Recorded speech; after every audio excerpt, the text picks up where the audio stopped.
AP range కి సంబంధించిన breaking news చూస్తున్నాం. ఏపీకి తుఫాను ముప్పు తప్పింది. బంగాళాఖాతంలో ఏర్పడిన తీవ్ర వాయుగుండం తుఫానుగా రూపాంతరం చెందలేదు.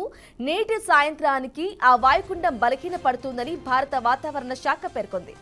వాయుగుండం వాయువ్య దిశగా కదులుతూ శనివారం ఉదయానికల్లా కరైకల్ మహాబలిపురం మధ్యలో తీరం దాటవచ్చని తెలిపింది. ఈ వాయుగుండం ప్రభావంతో శుక్ర శనివారాల్లో ఏపీలోని పలు జిల్లాల్లో భారీ నుంచి అతి భారీ వర్షాలు కురిసే అవకాశాలున్నాయని అధికారులు అంచనా వేస్తున్నారు. నెల్లూరు జిల్లాలో ఆకస్మిక వరదలు రావచ్చని వాతావరణ శాఖ హెచ్చరికలు జారీ చేసింది. మత్స్యకారులు సముద్రంలో వేటకు వెళ్లొద్దని విపత్తుల నిర్వహణ సంస్థ హెచ్చరికలు జారీ చేసింది.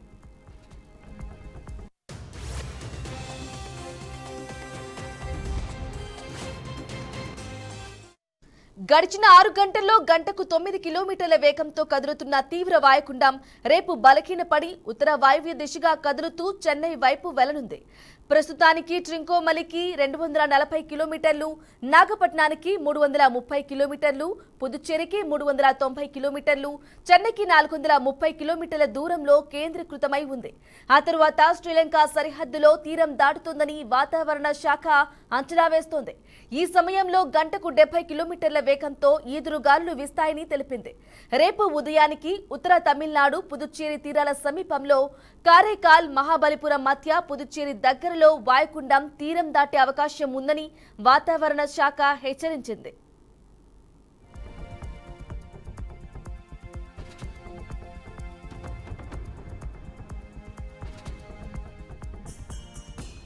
అయితే ఫెంగల్ తుఫాను ప్రభావంతో ఏపీలోని దక్షిణ కోస్తాలోనూ 3 రోజుల పాటు అక్కడక్కడ భారీ వర్షాలు, రాయలసీమలోని పలు ప్రాంతాల్లో ఈ రోజు రేపు భారీ వర్షాలు కురిసే అవకాశం ఉంది. మిగిలిన చోట్ల విస్తారంగా తేలికపాటి మోస్తరు వర్షాలు పడనున్నాయి. రేపు దక్షిణ కోస్తా రాయలసీమలోని చిత్తూరు, తిరుపతి, నెల్లూరు జిల్లాల్లో భారీ నుంచి అతి భారీ వర్షాలు కురిసే అవకాశం ఉన్నట్లు ఏపీ విపత్తుల నిర్వహణ సంస్థ తెలిపింది. దక్షిణ కోస్తాలో తీరం వెంబడి గంటకు 50 నుంచి 60 కిలోమీటర్ల వేగంతో గాలులు వీస్తాయని వెల్లడించింది. ఫెంగల్ తుఫాను తీవ్రత దృష్ట్యా ప్రజలు అప్రమత్తంగా ఉండాలని, మత్స్యకారులు సముద్రంలో వేటకు వెళ్లవద్దని హెచ్చరికలు జారీ చేసింది. రైతులు తగిన జాగ్రత్తలు తీసుకోవాలని విపత్తుల నిర్వహణ సంస్థ మేనేజింగ్ డైరెక్టర్ రోనంకి కూర్మనాథ్ సూచించారు.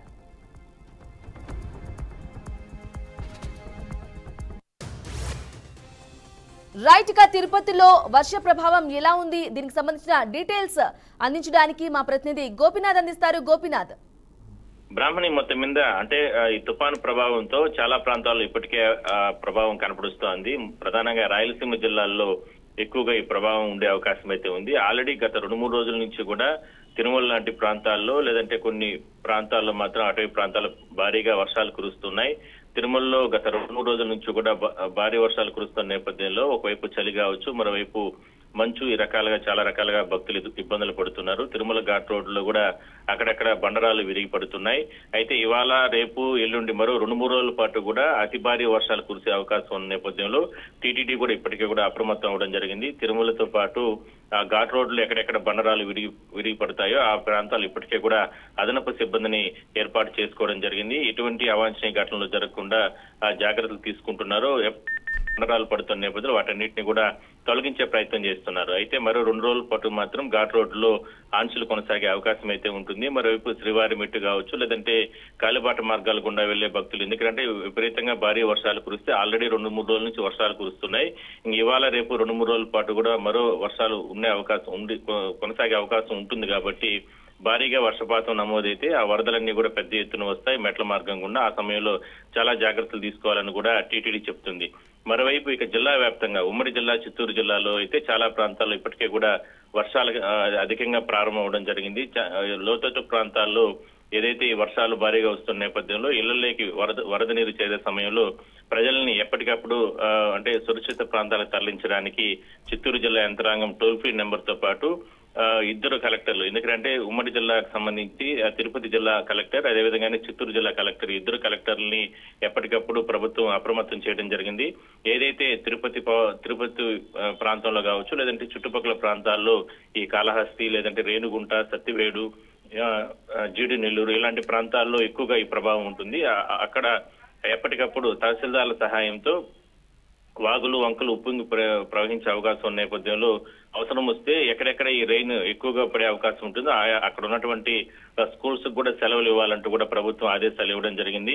అయితే మొత్తం మీద ఎందుకంటే ఈ సముద్రం దాటే సమయంలో దాదాపుగా 70 నుంచి 100 కిలోమీటర్ల వేగంతో ఈదురుగాలతో పాటు భారీగా వర్షపాతం నమోదయ్యే అవకాశం ఉన్న నేపథ్యంలోనే ప్రజల్ని ఎప్పటికప్పుడు చైతన్యం తీసుకొస్తూ మరోవైపు సురక్షిత ప్రాంతాలకు తరలించడానికి ప్రయత్నాలు అయితే చేస్తుంది. జిల్లా వ్యాప్తంగా అయితే మిగిలినటువంటి జిల్లాల్లో కూడా, ఎందుకంటే చిత్తూరు జిల్లాలో అక్కడ ఉన్నటువంటి పలమనేరు కానీ, లేదంటే కుప్పం కానీ, లేదంటే బార్డర్లో తమిళనాడు బార్డర్ వరకు ఉన్నటువంటి ప్రాంతాల్లో విపరీతంగా వర్షాలు కురిసే అవకాశం అయితే ఉంటుంది. మదనపల్లి ప్రాంతంలో ఎక్కువగా ఈ సందర్భంగా టమాటా రైతులు పంటలు పండించుకుంటూ ఉంటారు. మరి ఆ రైతులకు సంబంధించి గత 4 నెలల క్రితం వచ్చినటువంటి వర్షాలకే పూర్తి స్థాయిలో కూడా పంటలన్నీ నేలమట్టం అవడం జరిగింది. మరి వాళ్ళకి ఇప్పటి వరకు కూడా నష్టపరిహారం కలిగించలేదు. అలాంటిది మరోసారి ఈ భారీ తుఫాన్లు వచ్చిన నేపథ్యంలో మరికొన్ని పంటలన్నీ కూడా నాశనం అయ్యే అవకాశం ఉంటుంది. టమాటాలు ఎక్కువగా మదనపల్లిలో పండిస్తారు. ఆ రైతుల్ని ఎప్పటికప్పుడు ఆదుకునే ప్రయత్నం చేయడానికి ప్రభుత్వ యంత్రాంగం అయితే ప్రయత్నాలు అయితే చేస్తుందని మనం చెప్పొచ్చు. అయితే మొత్తం మీద ఈ ఉమ్మడి చిత్తూరు జిల్లాతో పాటు నెల్లూరు, సముద్రానికి అత్యంత దగ్గరగా ఉన్నటువంటి తమిళనాడు, ఇప్పటికే మనం చూస్తాను చాలా ప్రాంతాల్లో తమిళనాడులో కూడా విపరీతంగా భారీ వర్షాలు కురుస్తున్న నేపథ్యంలో అక్కడ ఉన్నటువంటి ప్రభుత్వం కూడా దాదాపుగా 10 జిల్లాలకు పైగా కూడా రెడ్ అలర్ట్, ఎల్లో అలర్ట్ ఇట్లా ఎప్పటికప్పుడు అంటే చర్యలు తీసుకుంటూ వస్తున్న పరిస్థితి మనం చూస్తాను. అయితే ఇవాళ రాత్రి నుంచి కూడా విపరీతంగా భారీ వర్షాలు కురిసే అవకాశం అయితే ఉంటుంది. ఆ ప్రభావం మాత్రం ఉన్న నేపథ్యంలోనే తమిళనాడుకు ఆనుకొని ఉన్నటువంటి నెల్లూరు, తిరుపతి, ఇట్లా చిత్తూరు, ఇట్లా కడప ఇలాంటి ప్రాంతాల్లో మాత్రం చాలా ప్రాంతాల్లో దాదాపుగా 100 నుంచి 150 గ్రామాలకు ఈ ఎఫెక్ట్ అనేది ఎక్కువగా ఉంటుంది. ఆయా ప్రాంతాల్లో మాత్రం ఎప్పటికప్పుడు తహసీల్దార్ల సహాయంతో ఈ వాగులు, వంకలు ఉప్పొంగి ప్రవహించే ప్రాంతాల్లో అంటే పాఠశాల అవసరం వస్తే పాఠశాలలకు కూడా సెలవులు ప్రకటించి విద్యార్థులకు కూడా ఎటువంటి ఇబ్బందులు లేకుండా చర్యలు తీసుకుంటుందని మనం చెప్పొచ్చు. Brahmani. Right Gopinath, thank you for the updates.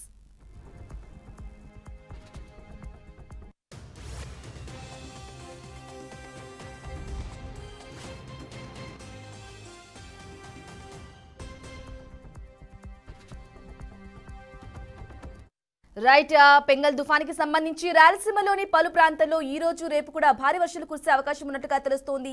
మిగిలిన చోట్ల విస్తారంగా తేలికపాటి నుంచి మోస్తరు వర్షాలు కూడా పడున్నట్లుగా తెలుస్తోంది. ఇక ఇదే అంశానికి సంబంధించి పెంగల్ తుఫాను ప్రభావం నెల్లూరులో ఏ విధంగా ఉంది అని డీటెయిల్స్ అందించడానికి మా ప్రతినిధి విద్యాసాగర్ అందిస్తారు. విద్యాసాగర్.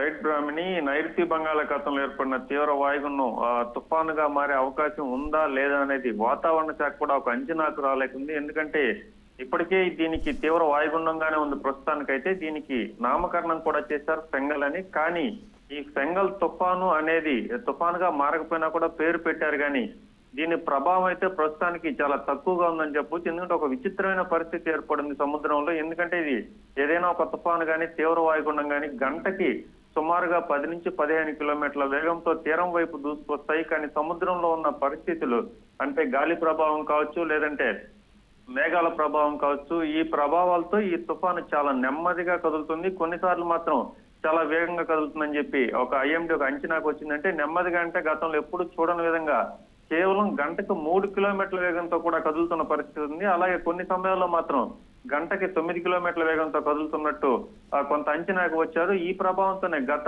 24 గంటల నుంచి 36 గంటల లోపు ఇది తీవ్ర తుఫానుగా మారుతుంది. ఫెంగల్ తుఫాను చెప్పి ఎప్పటికప్పుడు ప్రతి గంటకు కావచ్చు, లేదంటే 2-3 గంటలకు ఒక బులెటిన్ లాగా విడుదల చేసిన పరిస్థితి ఉంది వాతావరణ శాఖ.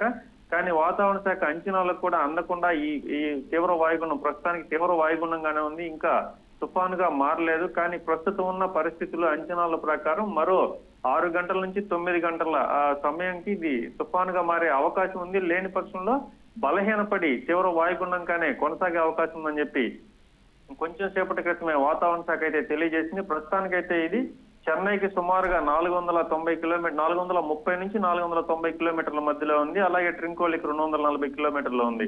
సో ప్రస్తుతానికైతే ఈ తీవ్ర వాయుగుండం ఇలాగే కొనసాగి తీరం వైపు వస్తుంది. ముందుగా శ్రీలంక తీరాన్ని తాకనుంది. శ్రీలంక తీరం తాకిన తర్వాత రాబోయే సుమారుగా ఒక 12 గంటల నుంచి 15 గంటల సమయంలో ఇది మహాబలిపురం, పుదుచ్చేరి మధ్యలో కూడా తీరం ఇక్కడ మన భారతదేశంలో తీరం దాటే అవకాశం ఉంది. తీరం దగ్గరకు వచ్చే సమయంలోనే విండ్స్ ఎక్కువగా ఉంటాయి, గాలుల ప్రభావం ఎక్కువగా ఉంటుంది, అలాగే వర్ష ప్రభావం కూడా ఎక్కువగా ఉంటుందని చెప్పి ఒక అంచనాకు వచ్చారు. ప్రస్తుతానికైతే నెల్లూరు జిల్లాతో పాటు ఉమ్మడి చిత్తూరు జిల్లా ఉమ్మడి నెల్లూరు జిల్లాలకైతే ఒక రెడ్ అలర్ట్ అయితే జారీ చేసిన పరిస్థితి ఉంది. కానీ ప్రస్తుతానికైతే వర్షాలు అయితే ఏమీ లేవు, చాలా సాధారణ పరిస్థితి నెలకొంది. ఈ ప్రభావం ఇంకొక 6 గంటల నుంచి 10 గంటల పైన కొనసాగే ఒక ప్రభావం, దీని ప్రభావం చూపే అవకాశం ఉంది.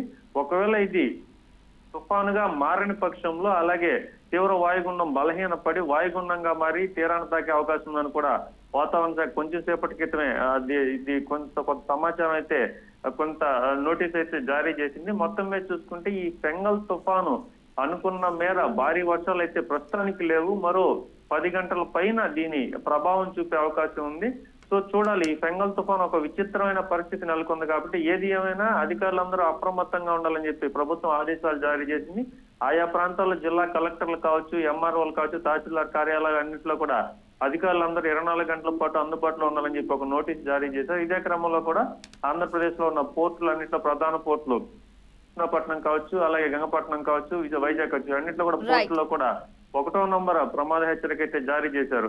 ఏది ఏమైనా ఈ ఫెంగల్ తుఫాన్ అనేది ఇలాగే తుఫానుగా మారకముందే బలహీన పడనుందా, లేకుండా ఉంటే తుఫానుగా మారనుందా అనేది మాత్రం ఒక విచిత్రమైన పరిస్థితి నెలకొంది. కాబట్టి వాతావరణ శాఖ మళ్ళీ బులెటిన్ లో మనకి పూర్తి సమాచారం అందించే అవకాశం ఉంది. Right Vidyasagar, thank you for the updates.